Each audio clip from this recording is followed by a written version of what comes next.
Hi there, I'm David Hunt, owner of GameMasters Guild, and today I'm going to take a look at the new Wild Beyond the Witchlight miniatures for your next Dungeons & Dragons campaign. Stick with me and let's check them out. Hi everybody, I'm David Hunt, owner of GameMasters Guild, and I'd like to welcome you back for another box opening. This time I'm going to be opening up a brick of the Wild Beyond the Witchlight miniatures, and I think this is going to be a pretty cool set. Some odd things about this set, some good things about this set, and we're going to get right to it. But before I do, I want you to make sure to take a look here in the upper left-hand side of your screen. I always have a little picture-in-picture so you can see me actually cracking the miniatures as I go along and tell you about them. Okay, so without further ado, let's get cracking.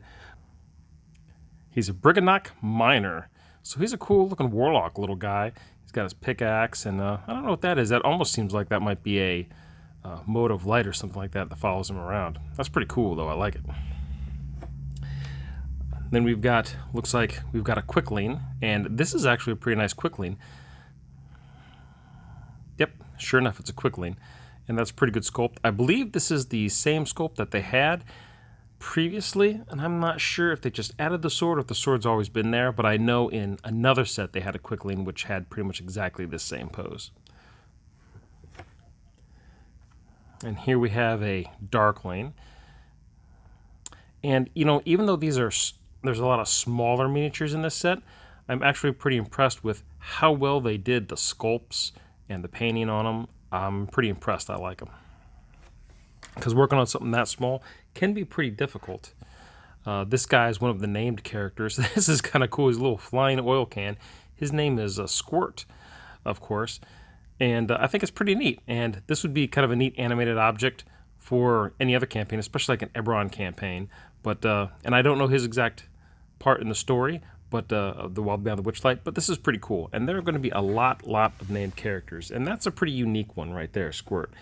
Now, these next two, you know, you can't go into the Feywild without these guys. Here we got a Kored, pretty cool action shot with a whip and everything. I like how it's kind of coming around him. You lose the face detail just a little bit with the black, and you know, if you wanted to, you could even do a little dry brush over his hair, like for a little gray, just give it a little bit of contrast. But all in all, that's pretty awesome looking. Man, his beard goes all the way down. I don't even know if he's wearing a shirt under that beard. And then we got what we got here. Whoa. And of course, we have a red cap. It's got his typical little hand scythe right there. Again, pretty good job considering how small they are. Now, also, something else that's pretty prevalent in Wild Beyond the Witchlight is the Fungus. And here's this little guy. He is a Amador. And you can see he's got his weapon right there. And I'll tell you, these little fungus guys, these would be cool for any kind of Underdark adventure that you might have, not just for playing Wild Beyond the Witchlight. Now, these are the Clampesti. This is my only duplicate, and I'm not disappointed. Look at how happy these little mushrooms are. I think in the book they sing, which is kind of cool. So maybe you could have a musical number in your game. I don't know. But these guys are pretty neat. They're happy, and it would just be fun just to have them on the board, even if they're just for background or they don't do anything in your game. It's totally cool. But look at these little guys. Man, these guys are adorable. Small as all get out, but super adorable. All right, now we're getting on to the medium-sized creatures here. We're going to move these little tiny guys away. Here, the next one up we got here. What do we got? He almost looks like a Periton. Let's see. Oh, he is a Periton. He's a little different, though.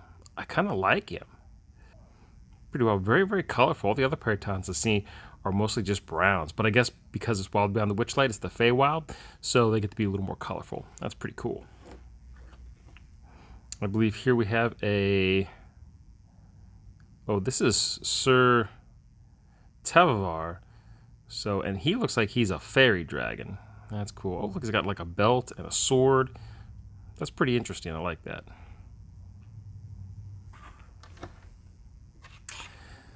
I was hoping to get the Jabberwock in this, but I didn't. But this guy is actually a Cradlefall. So I think he's a named character. But he's just like a little dragon wormling or something like that. Pretty cool. Let's see what else we got. And for all those people who want to use the new bunny race that they have now. Well, we've got a pretty good miniature of them. That's a nice action pose. And this guy is actually a Harrigan Brigand.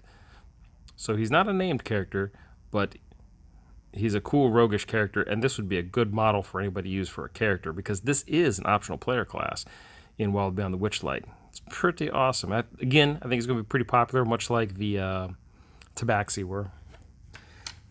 All right. Who else we got here? We've got Darkling Elder.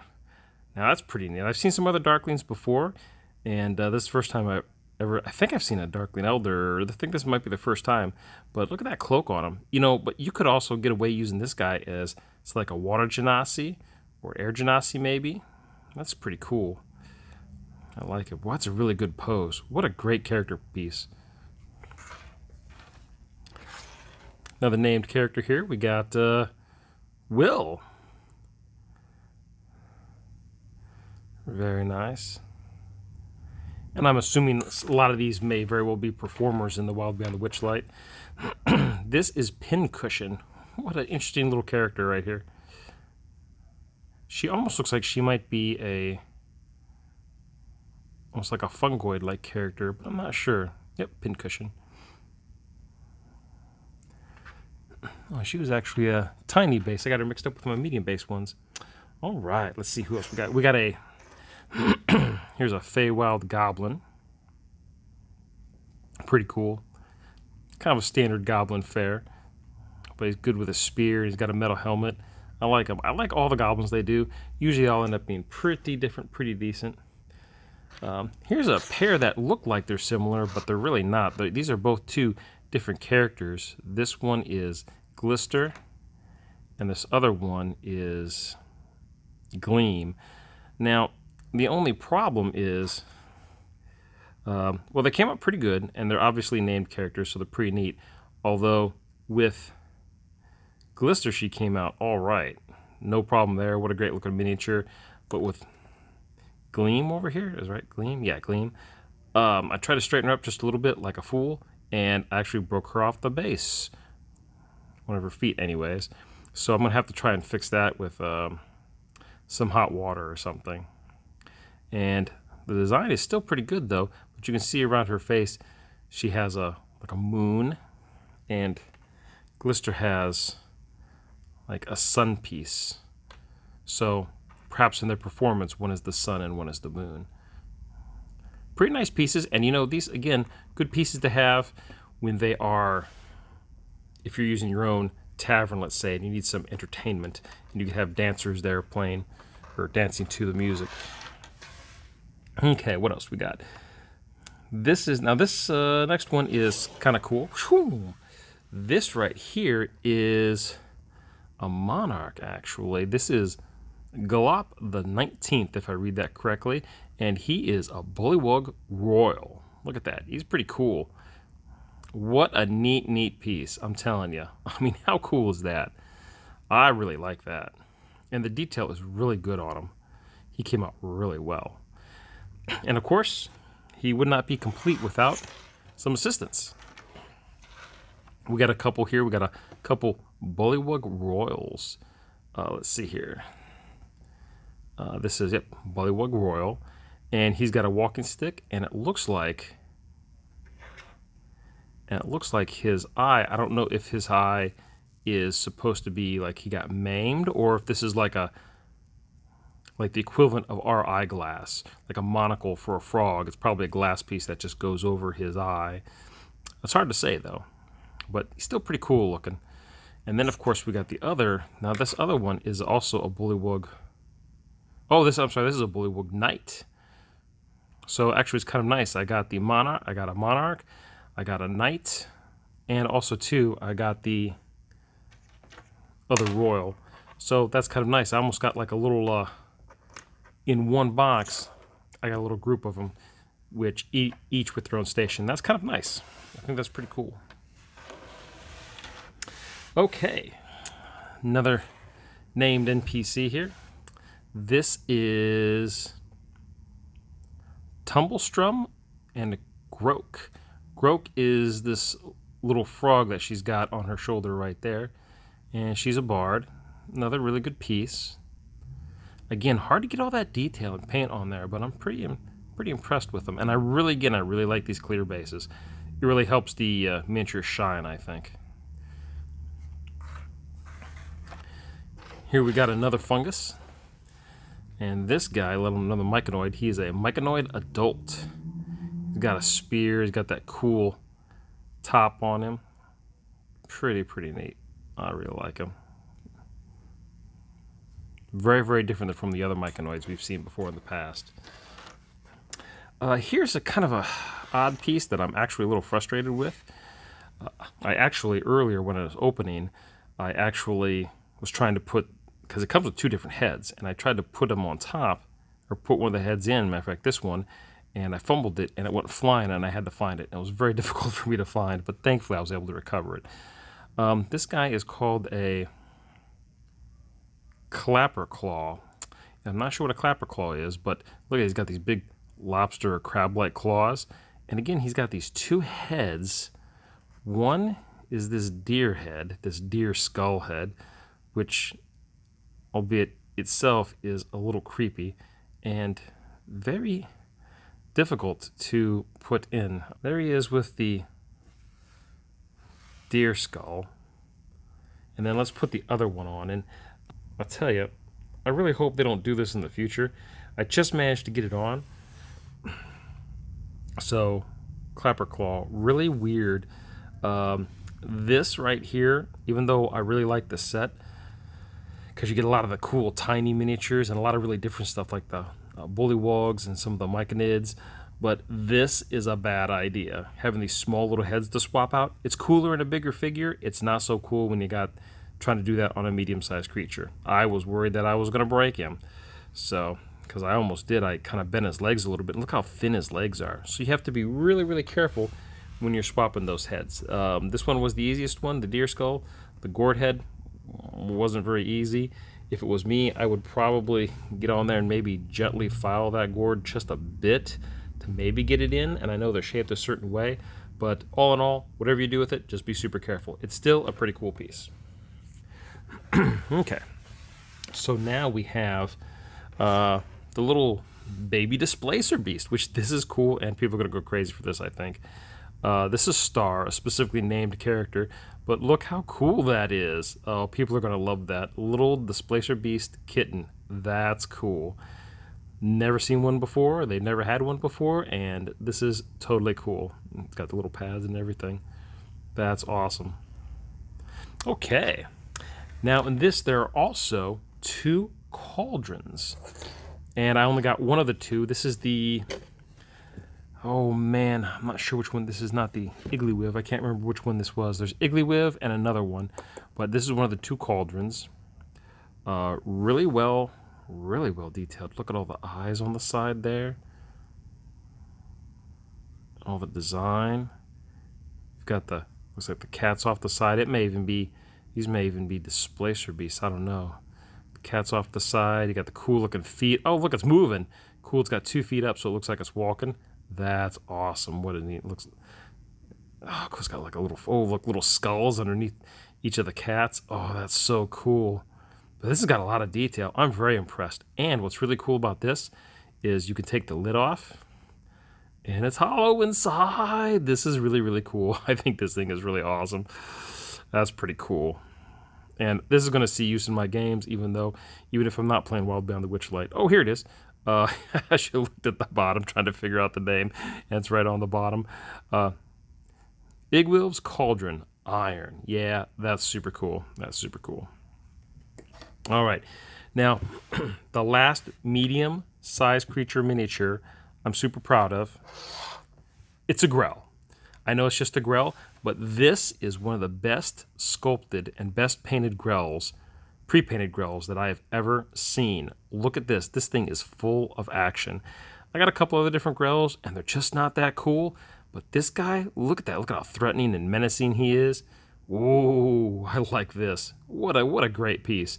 Man, if I get my hands on a couple more of these, I certainly will, because that looks utterly terrifying. What an excellent job. What a great pose. That's cool. All right, so now let's get on to the bigger stuff. My large and huge creatures. All right. So the first thing we got is a Dragonfly. This guy's pretty cool right here. This is the giant Dragonfly. Really nice, really colorful. The wings are soft and pliable, has a slight iridescence to it. Really, really cool piece. I say that just about every miniature. Really, really cool piece. Because they are. I like them. They're pretty awesome. Here we go. We got a troll. This is, yep, just a straight up troll. Just a cool another version for you to have for your collection. Just it seems like just about every other set that comes out has a troll in it, and I'm not terribly too disappointed. Pretty cool. Love it. Looks like got little skulls embedded in the club. Oh no, it's Fungus. He's got little bits of mushroom growing out from his club. That's pretty cool. He's got that beckoning, you know, come or I'm gonna destroy you. That's pretty cool. Next, I love my giant snails. And this guy, even though he's slow, he's super cool. I love giant snails. Look at that. Oh, man, so neat. Oh, my gosh. Yep. Oh, wow. Really nice. I think this is like the third or fourth different snail they have now. They got the Mornwelk. They've got the flail snail. This guy, he's super cool. All right. This is really cool. This is the giant toad. And look at, he's swallowing a guy. He's got some dude's boots sticking out. Oh, that's awesome. Giant toad. And I tell you, what a great piece. Oh my God, that's so fun. It's really good color too, really good detail. And I love it that they got the boots coming out of his mouth. That's great. It'd be cool if you had a giant toad in this one and you just swapped them out when a player got swallowed. Okay. Second to last, we got this huge one, which I'm not a fan of. The Formian. To me, the belt buckle looks like an E, which kind of says every time they're going to put a Formian in a set, just so that way they can have some filler. Yep, he's not even a named guy. I don't know. I'm kind of tired of seeing Formians in sets. This is my only real major gripe is stop putting Formians in your sets. Do you know how many Formians everybody has? Like from now to eternity, they don't need another Formian. Unless they do another giant thing. And even then, they don't need to put a Formian in there. These guys, I've got enough of these guys. Please stop. But anyways, beside that, he looks pretty good. Not too shabby. Good detail. He's pretty much the same as most Formians. There's not a lot of variety in shapes and sizes of these guys. It's just like, oh, let's just put another Formian in the set just for filler. That's one of the things I'm just not terribly crazy about. Then the last piece I got, and I actually opened one for one of my friends too, is I thought it was broken. I thought it was missing a miniature, but after researching it, sure enough, this piece is its own thing. Unicorn horn. Now, how big is this unicorn? I mean, it almost seems like they put it in there just for the players. Now, admittedly, though, I did not look up Wild Beyond the Witchlight. I didn't go through the book. I didn't read it to see what this unicorn horn is all about. So, but that's what they call it. This is one of those chase pieces, I guess you could call it, where everybody's kind of looking for it because it's unusual and unique. But it's pretty cool, though. It's definitely different. But when I first opened the box, I really thought that this had broken off. All right, well, so let's take one quick final look at all the guys here. I'm going to kind of push them out here real quick. Let them kind of crowd in. Well, I hope you enjoyed today's video, and I think that's it. Okay, so that's my look at the new miniatures for Dungeons & Dragons for Wild Beyond the Witchlight. And what a neat set. I really like all the different pieces. I like all the tiny and small creatures that you're getting. Some really cool stuff. And I like all the different sculpts, like for the Bullywogs and the Myconids. You're not just getting like a Myconid in a different pose or with a different weapon. They're really different. And I really like that. And I don't know if it's because it's exclusively Feywild or not. I haven't dived that far into it, but I just like it overall because of all the variety. I like the idea of them taking a figure and being able to swap out pieces on it, like the head of the Clapperclaw. The only downside is with mine, the gourd head was a little tight fit, and I had to be real careful. I actually lost it while filming due to my frustration trying to get it in there because I thought it was going to be easier. But the other head popped right in there, no sweat. But thankfully I didn't break the model, and now I know, so I can either sand that piece down or maybe trim it with an X-Acto. But what a cool idea, and I hope they keep trying some new stuff like that, because I think that'd be pretty cool. Another thing I'm real happy about, no duplicates except for one. That's amazing. That is phenomenal. Usually in a brick, you're going to get 5 or 6 duplicates for sure. And often you can use these duplicates as well. But it sure is nice to get a spread of miniatures, especially if you're running the actual campaign that those miniatures go for. It's nice to not have duplicates. Even though the game may call for it, you know, most people I know are happy with having just one and then representing all the other versions of it by tokens. Really great set, and I hope that they continue to maybe find a way to reduce the number of duplicates you have in a box. Well, I think that's it for now. I appreciate you coming in and watching my videos, and be sure to subscribe, be sure to tell your friends, and well, until next time, I'm Dave Hunt, telling you to stay safe, play great games, and I'll see you real soon.